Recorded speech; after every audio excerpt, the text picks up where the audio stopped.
Kemudian defisit APBN per April itu 0,64% PDB, masih terkendali. Kenaikan pertamax minggu lalu itu, apa sih dampaknya ke masyarakat kita? Kan pemerintah bilang, "Loh yang naik kan bukan yang subsidi, jadi tidak ada dampak." Masa sih? Karena masih ada beban besar bersamaan yang menghadang kita di depan. Apa beban itu?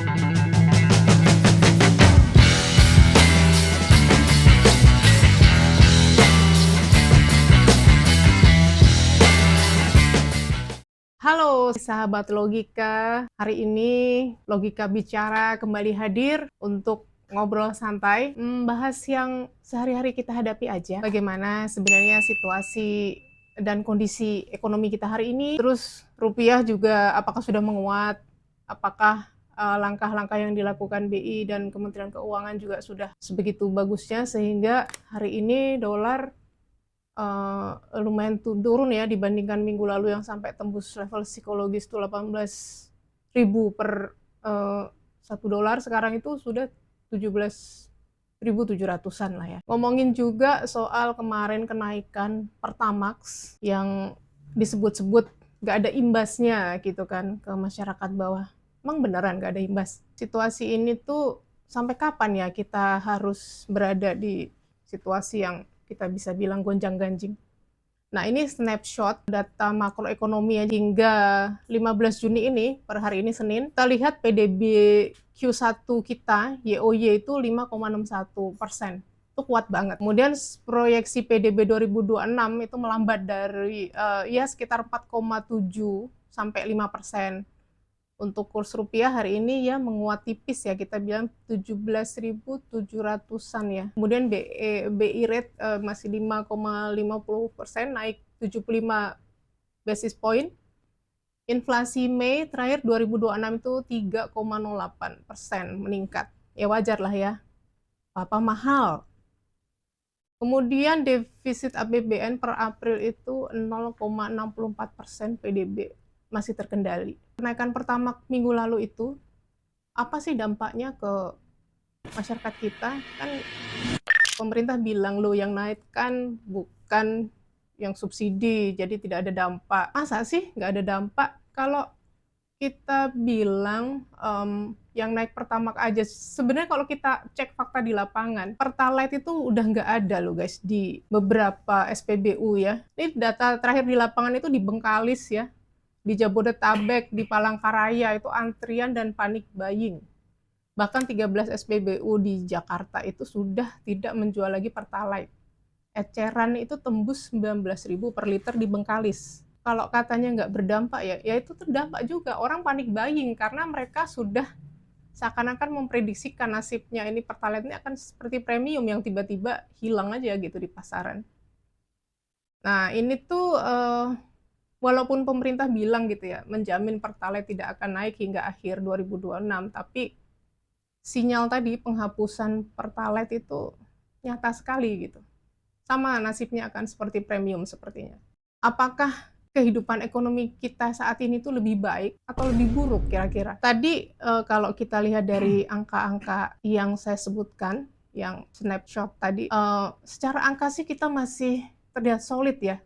Tapi di level masyarakat nyata tekanan itu tuh meningkat gitu loh.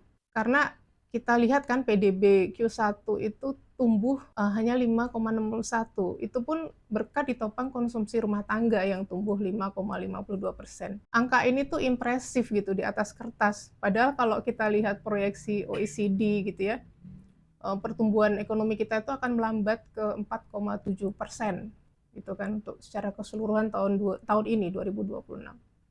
Dengan melihat depresiasi rupiah sekitar 6% sejak awal tahun itu, sehingga itu meningkatkan inflasi, resiko inflasi domestik melalui kenaikan biaya impor dan lonjakan harga energi global. Jadi walaupun data agregat makronya itu masih positif, tapi momentum ini melambat dan tekanan di level rumah tangga meningkat. Jadi ini bukan resesi, tapi juga bukan pula kondisi yang banyak orang bilang baik-baik saja. Nah, rupiah memang sudah membaik ya dibandingkan pekan lalu, tapi ini masih fragile. Kalau kita bertanya juga apakah kebijakan BI menaikkan BI rate kemarin sebesar 25 basis point gitu menjadi 5,50% pada 9 Juni lalu itu apakah sudah tepat? Ya, artinya sudah tepat ya karena berdampak pada penguatan rupiah gitu kan. Tentu saja akan membaik walaupun ini bukan efek tunggal gitu. Ya, efek positifnya adalah biaya impor kita akan turun. Bahan baku industri, pangan, impor energi, beban utang luar negeri juga akan berkurang gitu. Kemudian tekanan inflasi juga akan redam gitu kan. Kedua juga adanya gas industri yang diperkirakan naik lebih dari 50% pada Juni ini. Itu akibat dari penguatnya harga energi dunia dan akibat pelemahan rupiah kemarin. Jadi gas industri ini digunakan secara luas di pabrik-pabrik untuk memproduksi barang sehari-hari. Ini kenaikan ini jauh lebih sistemik sebenarnya dibandingkan dengan kenaikan pertama. Tapi kan kita tidak banyak menyadari gitu kan. Terus sampai kapan kira-kira situasi yang fragile ini akan bertahan gitu ya? Paling tidak pemulihan juga akan baru terjadi tuh di semester 1 2027 ya. Seiring proyeksi Bank Dunia bahwa pertumbuhan ekonomi Indonesia akan kembali menguat ke level 5,2% itu pada 2027 atau 2028. Selain itu juga BI memprediksi kurs rupiah akan bisa kembali ke kisaran 16.800 atau 17.500 per dolar AS pada 2027. Tapi itu tadi kembali masih fragile karena masih ada resiko yang membayangi. Apa? Eskalasi konflik Timur Tengah yang dikhawatirkan akan mengerek harga minyak secara lebih jauh. Seperti kita ketahui ya, hari ini itu ada info bahwa Trump, US dalam hal ini sudah sepakat katanya ya dengan Iran untuk menghentikan perang gitu kan.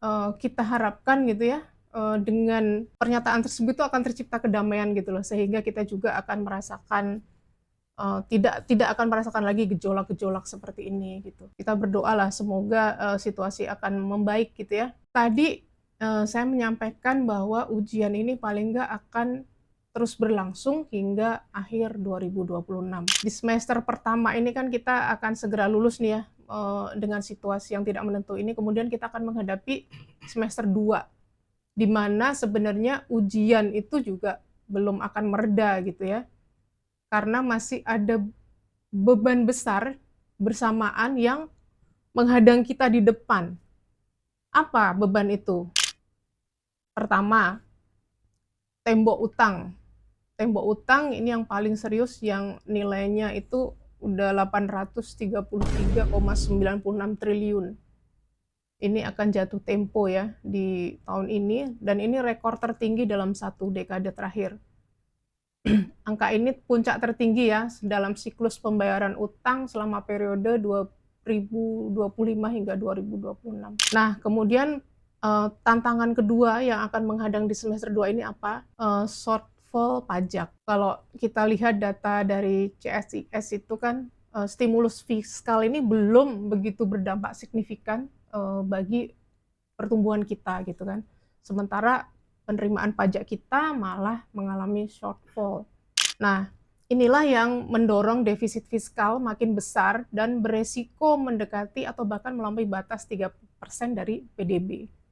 Ini bahaya ya. Kemudian yang ketiga, tadi krisis diam-diam yang dialami oleh kelas menengah yang tadi saya sebutkan di atas. Downward mobility. Ini ujian yang sangat berat di lapangan dirasakan oleh puluhan juta orang. Jumlah kelas menengah itu pada tahun 2025 itu masih tercatat sekitar 46,7 orang. Tapi sekarang atau itu jumlah tersebut turun dari 47,9 juta di tahun 2024. Ini jauh jatuhnya ya sangat signifikan dibandingkan tahun 2018 di mana jumlah kelas menengah itu masih tercatat di angka 59,5 juta orang. Jadi persoalan utamanya bukan hanya berkurangnya jumlah mereka, tapi perpindahan mereka ke kelompok aspiring middle class atau calon kelas menengah yang lebih rentan, yang kini tuh mencapai jumlahnya tuh 142 juta orang atau lebih dari separuh dari penduduk Indonesia. Nah, ini yang sangat-sangat dirasakan kelas menengah ini ya, upah real menurun, kemudian tidak mampu, uang yang mereka miliki itu tidak mampu mengimbangi inflasi sehingga daya beli mereka pun turun. Padahal kan 53% ya pertumbuhan ekonomi Indonesia itu ditopang oleh konsumsi rumah tangga. Jadi kalau kelas menengah itu turun, ya otomatis konsumsi turun dan itu mengganggu juga pertumbuhan ekonomi. Ini sudah terlihat sangat jelas ya fenomena turunnya konsumsi kelas menengah ini. Coba kita lihat kalau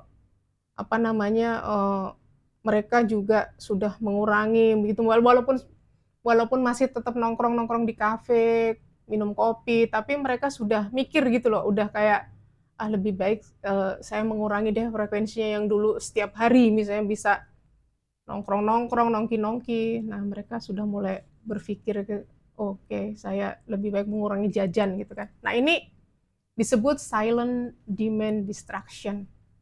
Jadi memang tidak tiba-tiba ambruk gitu, tapi semacam keropos di dalam gitu, karena pelan-pelan mereka mengurangi, dalam diam mereka mengurangi, ya itu. Kemudian tantangan berikutnya adalah PHK. Nah, dan pengangguran yang mulai meningkat ini adalah bom sosial yang tinggal nunggu meledak aja.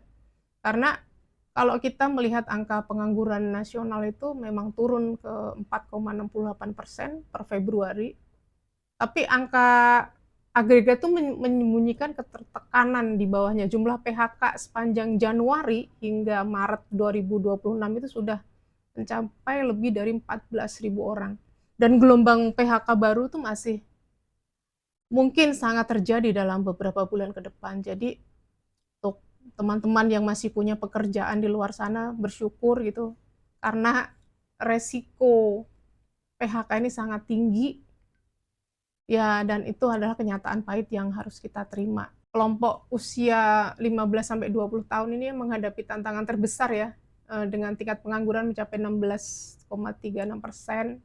Nah, sehingga tingginya pengangguran ini bisa berujung pada peningkatan kerawanan sosial.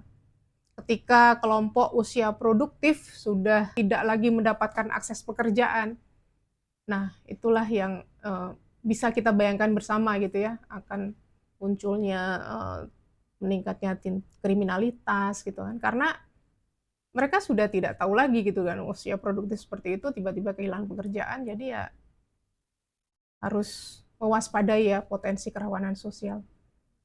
Tekanan berikutnya yaitu adalah kenaikan tadi harga energi dan gas industri, itu adalah bom biaya produksi.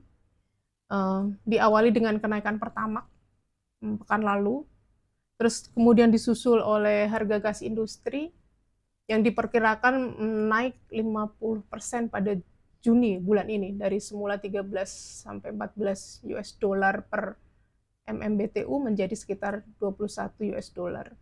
Itu dipicu oleh penguatan harga energi dunia. Otomatis lah akan berpengaruh ke kita, karena kan kita juga mengkonsumsi gas industri yang sangat banyak untuk kebutuhan sehari-hari. Tekanan yang terakhir ini adalah masih soal resiko geopolitik global dan arah the Fed ya. Ini variabel yang di luar kendali kita. Fitch Rating dan Moody itu sama-sama merevisi outlook sovereign Indonesia menjadi negatif. Ini bukan sekedar catatan teknis ya, tapi melainkan mencerminkan kekhawatiran mereka terhadap ketidakpastian kebijakan dan meningkatnya resiko ekonomi politik di negara ini. Eskalasi Timur Tengah, kemudian yang membuat minyak naik lebih tinggi dan keputusan The Fed soal suku bunga, volatilitas global ini termasuk arah suku bunga Amerika dan fragmentasi ekonomi ini ya menjadi faktor risiko yang memang harus diwaspadai. Jika The Fed tidak memangkas suku bunga atau bahkan menaikkannya lagi, ya tekanan rupiah akan kembali muncul dan arus modal keluar dari Indonesia akan kembali terjadi seperti pekan-pekan sebelumnya itu gitu. Padahal kita lagi banyak-banyaknya butuh pembiayaan. Nah, jadi tekanan-tekanan itu tadi ujian independen, ujian ya, bukan mereka saling mengunci gitu loh. Mereka saling mengunci dan akhirnya ujian-ujian atau cobaan-cobaan tadi ya, itu suatu lingkaran yang berkelindan yang harus membutuhkan langkah tepat lah dari pemerintah untuk membuat kebijakan-kebijakan yang tepat, cepat, dan konsisten dalam waktu yang bersamaan. Kita tunggu apa langkah pemerintah sehingga ke depan situasi ekonomi, situasi negeri ini akan lebih baik lagi. Mari kita berdoa bersama-sama. Demikian sahabat logika, dialog hari ini, kita ketemu lagi di lain waktu. Salam logika.